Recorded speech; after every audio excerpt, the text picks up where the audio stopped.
sorry I'm late. I had to stop by the Wax Museum again and give the finger to FDR.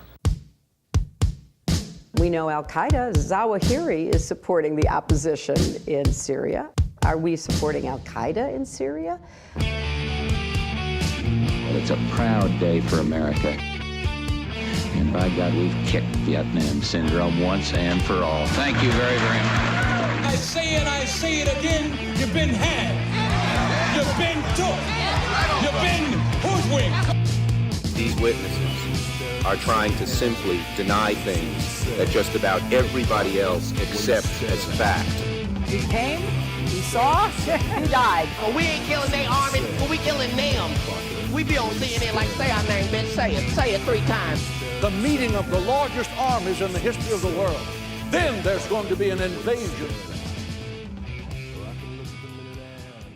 All right, you guys, introducing Tim Shorrock, writing at The Nation magazine, thenation.com. U.S.-North Korea talks are moving decisively to the diplomatic phase. Despite the progress, pundits and leading Democrats still complain. Welcome back to the show. How you doing, Tim? I'm very good, thank you. Man, I'm sorry I had missed this, but now I got it, and so we'll run it on antiwar.com for all you guys, too. And boy, you're right. You know, I made the mistake of catching just a glimpse of the Jake Tapper there the other day, and they're saying, well, Trump says that North Korea is no longer a nuclear threat, but his own intelligence bosses say that they're not going to give up their nuclear weapons. Therefore, he's stupid and or wrong and or not qualified to be the president. Let's get him, everybody. And so you're certainly right that they just won't have it. Any kind of progress here. But anyway, Trump actually didn't say, or at least the quote that they're reacting about is nuclear threat, which is arguably true, right? That all the threats stopped and they quit testing missiles, and they have been making some progress on testing sites and this, that, and the other thing, and have warmed up relations with South Korea and the United States to such a great degree that it's making their nuclear weapons possession much less of a threat, to be sure, right? But they won't give Trump any credit for anything at all. They go after any kind of thing, even someone as badly spoken as himself. They still have to twist his words in order to just mock the slightest semblance of progress on this. And yeah, it's really out of proportion. They had never attacked George Bush this badly for screwing everything up back in 2002 and 3, you know? Nope.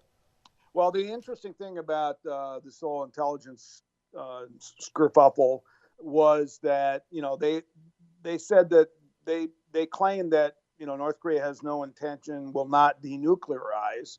I'm not sure how they know that, because U.S. intelligence on North Korea is completely, you know, electronic surveillance. I doubt if they have any human intelligence, you know, people buried in, you know, people deep in the, you know, some spies in North Korea. They don't have that at all. So it's based on electronic surveillance and their supposition that he's not going to give them up. Well, if that's true, then, you know, in fact, the U.S. negotiating team has some people from the CIA on it, people working with Stephen Bacon, who's now doing the negotiations for the State Department. And, you know, clearly some facets of the U.S. intelligence believe that there's a chance that there's going to be, you know, a peaceful outcome here. But anyway, I think, you know, as I reported in my most recent piece, you know, they have gone to the diplomatic phase now, and they're definitely deep into talks.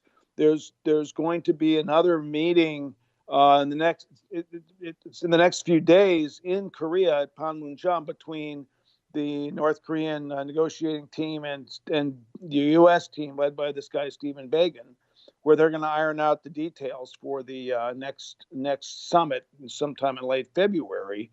And what they're talking about, and what Bacon laid out yesterday in a speech in Stanford, was that they're kind of going for the U.S. is kind of going for an incremental approach, where they're saying that, you know, they're looking for North Korea to make some steps, such as closing down the Yongbyon facility, which is their primary this facility for making plutonium and also enriching uranium, where they make most of their weapons. And then in return, the U.S. will, probably lift, some of the sanctions or start lifting some of the sanctions.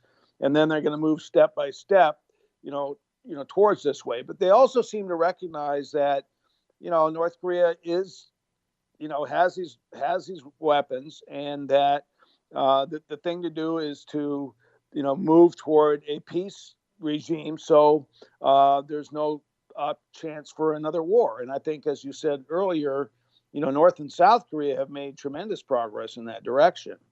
So, all in all, I think the experts are wrong. And I think, this was the right approach by the Trump administration to take with North Korea and Kim Jong-un. And, it's starting to work. So just to clarify, you're saying that the former announced policy that you have to give up all your nukes first, that even after they broke the ice, they were still kind of insisting on that denuclearization first. So now they're recognizing that really is not going to work, and they better go ahead and turn it around and work more along the lines of what the South Korean government has already been pursuing. Right. And also, at the declaration that Trump and Kim, released in Singapore last June, the first two steps on that was, build a new U.S.-North Korea relationship. And the second part of that the second step was to start a, peace process and support the peace process between North and South in Korea. That came before anything about denuclearization. And, for months, the North Korean side has been saying, that part of it has not been met. There's been no steps taken towards, improving or making a new relationship. And so, I think that's where they were stuck on. And I think they've clearly made some progress on that, because, otherwise they wouldn't be meeting and moving forward.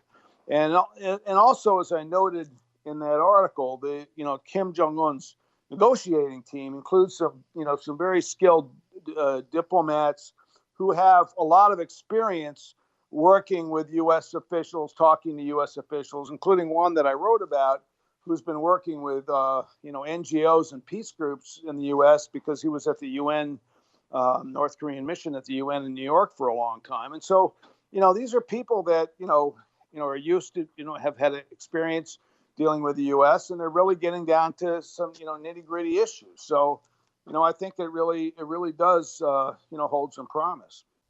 Hey guys, check out thebumpersticker.com and libertystickers.com. I created the company way back when, but I sold it to Rick McGinnis, and he's done such a great job keeping it going since then. They do great custom work for your band or your business at thebumpersticker.com, and get anti-government propaganda for the back of your truck at libertystickers.com.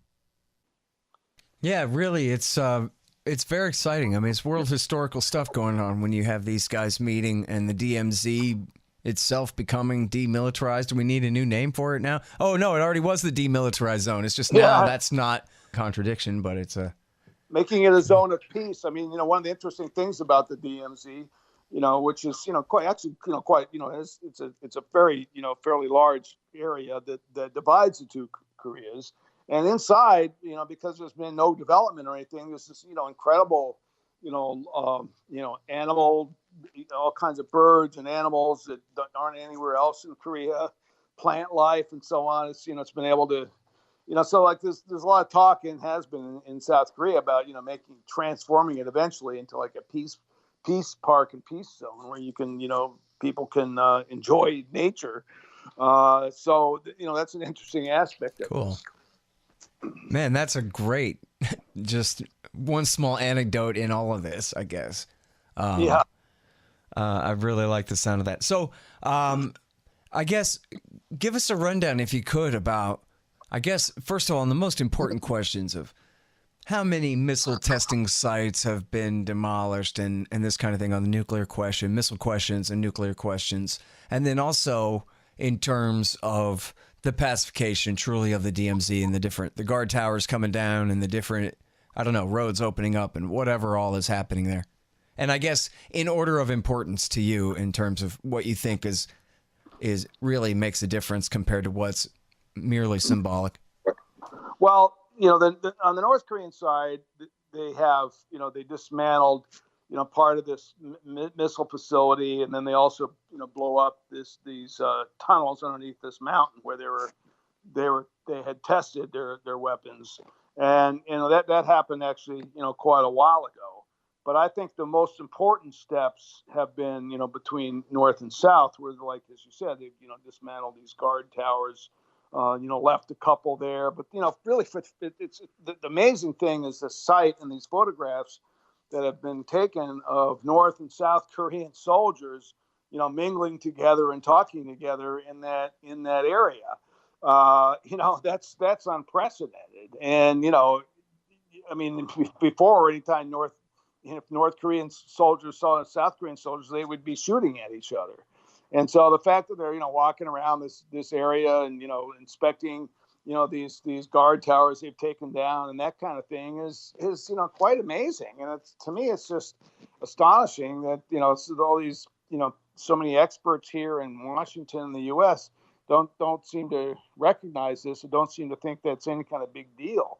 I mean, this is a huge deal, for Koreans because, ending the war is so important to people in Korea. I mean, it's people remember what it was like, this brief thing that happened, this terrible thing that happened in Hawaii, over a year ago when there was this false alarm about North Korean missiles heading their way.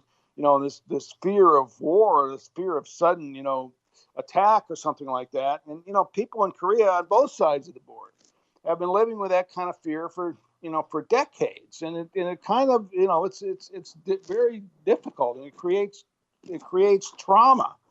And it's, people are traumatized by this. And, with that and everything they've had to live with with their own governments. I mean, for years, the South Korean government, to enforce anti-communism was, super authoritarian. They had a democratic upsurge in the 1980s, and they finally won the democracy. North Korea is still, ruled in a very authoritarian way under the same kind of logic. And I think, that's what, people are sick of. And I think that, peace is going to open the gates to reconciliation. And there are already lots of talk. I was in Washington a couple of days ago. There was two lawmakers from one of the ruling party, the Moon Jae-in's party, and then another party that's on the left in South Korea. And they were talking about the discussions that have happened between North and South in the last few months about economic cooperation. They've really gone, quite a ways, and they're really ready to really start some new projects. North Korea has a few zones where they would like to have, investment from South Korea and foreign investment from, outside of Korea. And, they're really hoping to move toward that. And, but they have to have the peace process between the U.S. and North Korea, has to bear fruit for that to happen. So, there's a lot riding on these talks, and, it's just not, the media just sort of puts South Korea out of the picture. And it's always, the good America versus the bad North Korea, instead of seeing it as something that's really important for Koreans. Right. After all, we didn't intervene in Korea. We intervened in Korea to supposedly to, stop a North Korea, to stop a war, to defeat a North Korean invasion. But it was a civil war between, two parts of the South. And, they're now moving toward ending it. So, that's what the United States should be supporting. So tell me, Tim, what's China's view of all this now? Well, I think China's, very supportive of the whole process. I mean, Kim Jong-un has been there. He's met with Xi Jinping now, 3 times. And he's, visited, some of the Chinese, high-tech economic zones and, seen what he'd like to happen, in the DPRK. And, of course, they don't want to have, China wants to have this resolved because they have actually very, close economic ties and even political ties with South Korea.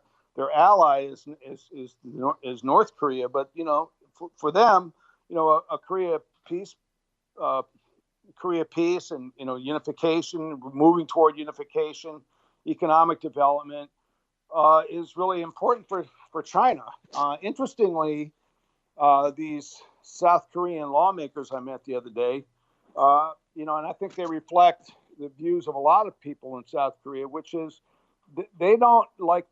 They're concerned that if the U.S. Pushes North Korea too much, it'll just give up the peace process and just become much more closer with China, and become much more integrated with China than they are. And I think North Koreans have said to South Koreans they don't want to be dominated by China themselves, and so they want to have some independence too. And so I think China is sort of wary in some ways about the process because they're concerned that South Korea would become more allied with the United States. But for the kind of economic development that China's talking about, these projects extending road and rail to the Middle East and Europe and so on. I mean, all this fits. What's happening in Korea fits into that. So I think they've been playing a positive role. Well, I actually saw. I guess it was an excerpt of something that the South Korean president had said about how if we don't really break the ice here and make peace with North Korea, China is going to profit from all this development instead of us. We need to get in there now for South Korea's interests there.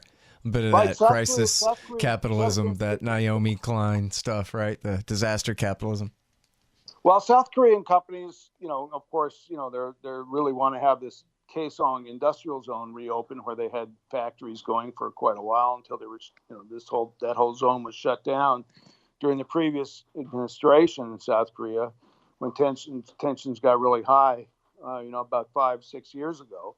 But there's always been this, unification is not a left-wing concept in Korea. It's a concept embraced by all sides of the Korean political divide in South Korea. So you have conservatives want unification, as do people that are on the left, and it's how to get there is the key. So I think that that South Korea sees South Korean companies see all kinds of ways that the Korean economy could benefit with closer links with the United States, with North Korea, and be able to, for Korea itself, as a nation, South and North together, could become much more independent of both the U.S. and China and the other great powers. Sorry, hold on just 1 second. Hey, you guys, check out Kesslin Runs. It's a great new dystopian novel about the very near future by our friend Charles Featherstone. I think you'll really like it. Check it out. It's on Amazon.com right now. Kesslin Runs. Now, so back to Trump and Bolton. I mentioned 2003 and Bush getting us into this mess. It was Bolton that helped him do it. And now he's in here, and you got this guy, Mike Pompeo, who's a hawk on every single thing and has been, in some ways, I guess, very useful in helping to set up these talks, but has also been, kind of a sour note, putting denuclearization first and foremost and all these kinds of things. And so I wonder how much of an uphill battle do you think Trump has, even with his own team, in moving forward on the next set of talks here? Well, I think Pompeo was pretty critical to the whole way this has moved, and he was with the CIA before. The CIA itself has been very, very much part of the process and within the National Security Council, and meeting with North Korea's own intelligence, with South Korean intelligence. So I think when Bolton came in, whenever it was last year, I said then at the time that I thought his impact on what was going on with North Korea would be muted, and that he would be much more dangerous in terms of, especially at the time, Iran. And now you can see he's also very dangerous on the issue of Venezuela, as is Pompeo and Trump themselves, But I think, Bolton's influence on Korea, I mean, in the past he always like ridiculed the whole idea of talking with North Korea. And when he became national security advisor to President Trump, he had to, put all those previous objections aside. And anyway, the process was well underway. So, he's been sort of on the sidelines really, and it's really been driven by Pompeo. And then they appointed this guy Begin, who took several months to sort of get to speed about what was going on. But Begin made a speech yesterday at Stanford University, which is like the most far-reaching speech on U.S. DPRK relations that's been expressed by a government official for forever, maybe. It's quite a speech. It's available on the State Department site website, but it's very profound things he said, including that Trump is now really behind ending the Korean War, and of course this is something the North and South have been asking for, a declaration to formally end the war. So I think Begin has also said that he's be willing to see, sort of intermediate steps by the North and then intermediate steps taken by the U.S. So he sort of adopted a sort of step-by-step process that was initially, the idea of South Korean President Moon Jae-in, was like seeing this as a very long-term process with different steps toward, normalization and demilitarization and then eventual denuclearization at the end. So, I think they're on this kind of step-by-step process. And, I don't think by the end of this term of Trump, if he's still in office, the process is going to have moved along quite a bit. I don't think I doubt if they're going to give up their weapons until they're absolutely certain that they don't need any kind of deterrent force, but I think they'll be, well on their way, and we'll see what happens at this, in the next couple of weeks with this interim meetings, and then the summit, what happens sometime at the end of February, and it looks like it's going to be in Vietnam. Yeah, someone had posted this speech. Stephen Begin at Stanford University that you're talking about. That'll be in the show notes here, and I'm afraid I haven't seen it yet, but it's very much worth reading. I mean, it goes to show really, right, that Trump understands here that he's going to have to make a big gesture, some kind of overarching security agreement or a real peace treaty to end the war, or both, or something like that. If he has a prayer, if he thinks that, especially from the way everything's gone so far, he has to be willing to do things like that if he has a prayer of getting the North Koreans to really open up their weapons program to the IAEA to come in and dismantle. I mean, talk about a tall order, right? Only one country has ever done that, South Africa, right, as the white government was changing and falling, and so we better get rid of these nukes. Well, I guess you could count Ukraine, too. I mean, right. Nukes into the the former Soviet Union, something like that is possible. I mean, the thing is, like, the North Koreans have been saying for years they want a normal relationship with the United States, and so when they see signs that that's actually happening, I think they're going to move on it, and so. But it is a huge step, and that's why the meeting that happened last June between the two leaders was so important, because that had never happened before, and even though lots of people here squawked about it, liberals especially, that we were recognizing this terrible government in North Korea. Well, that's the only way to get things moving, and it's shown that was a wise decision. Right. Well, so that point itself is just so ridiculous, too. Bestowing legitimacy.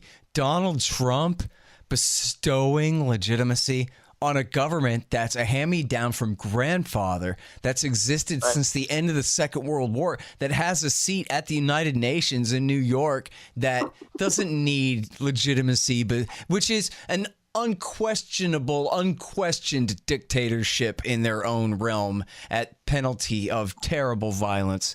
No question of whether Kim Jong-un is in charge in North Korea or not. Nobody needed Donald Trump, of all people, to bestow legitimacy onto him. And to think that that was a talking point, because that was how low at the bottom of the barrel they were scraping to come up with excuses to oppose this kind of peace summit. Well, it was ridiculous, from the get-go. I mean, I remember as soon as I got back from Singapore and just watching MSNBC and CNN and these people, it's just the stuff they were saying was just ludicrous, but also it just showed they knew nothing about Korea, North or South. Yeah, nor do they care to. They just nor do they care to. It's just like all they see it is in terms of how does this one affect Trump? Will it be good or bad for Trump? And two, how will whatever happens there affect the U.S. standing as this great empire? They don't want to. So the whole part of the discussion is focused on the fact that U.S. South Korean military exercises have been really downscaled since they began talking, and there's a lot of talk here about this is hurting U.S. military readiness and so on, But then 2 weeks ago you had the former U.S. commander in Korea saying, this is a step you have to take if you want peace. Right. So you give up the so-called readiness, but I mean, if you can end the war, you don't need to be ready for a war. So even people, the people who really have had experience in Korea, including in the military, by far, those kind of people support these talks, right, and the negotiations. People that really know the complexity of South Korea and its own politics, and the complexity of North Korea and North-South relations. They know that this is the right thing to do. Right. And that's those are the people that Americans need to listen to, not these idiots that appear on CNN and MSNBC every day. And it's so easy to tell the difference, right? I mean, a guy like you who says Trump is bad in X many ways, but I like it when he stops doing something wrong, for crying out loud. That's not a very tall order. That's easy if you're a man of principle. But to these people, they just have no principle at all. And as you say, or if they do have principle, it's that they don't see it your way at all, that this is a good thing. Well, this could jeopardize our hegemony over Japan somehow or something. And so that's why they can't give him the kind of credit that you and I expect them to give him. A little credit. But no, to them, it really is a shame. And we're seeing, a move by some Democrats, led by Democrats, but some Republicans are joining it too. Letters signing, telling Trump to resume the U.S. South Korea military exercises, which would be really stupid. Yeah, and would defeat what's been happening. Would go against the grain and would really would damage, if not destroy, the peace process. And they're pushing for to restart these massive military exercises. Which Trump himself even called them provocative, but we didn't need to have Trump say that. I mean, I've been saying that for years, and of course they're provocative when you practice an invasion and when you practice a nuclear strike and when you practice what they used to call decapitation. Where they would practice, sending in SEAL Team 6 and going to assassinate the leadership, and this was part of these exercises. Of course they were provocative. Of course North Korea was very alarmed by that. Yeah. And stop those exercises while these talks are going on was critical. And to restart them is the ultimate in stupidity. Right. And very dangerous. All right. I'm sorry I got to stop here. I'm late for my next one, but thanks so much, Tim. Really appreciate all your work on this. Bye-bye. All right, you guys, that's Tim Shorrock at The Nation. U.S.-North Korea talks are moving decisively to the diplomatic phase. All right, y'all. Thanks. Find me at libertarianinstitute.org, at scotthorton.org, antiwar.com, and reddit.com/Scott Horton Show. Oh, yeah, and read my book, Fool's Errand, Timed and the War in Afghanistan, at foolserrand.us.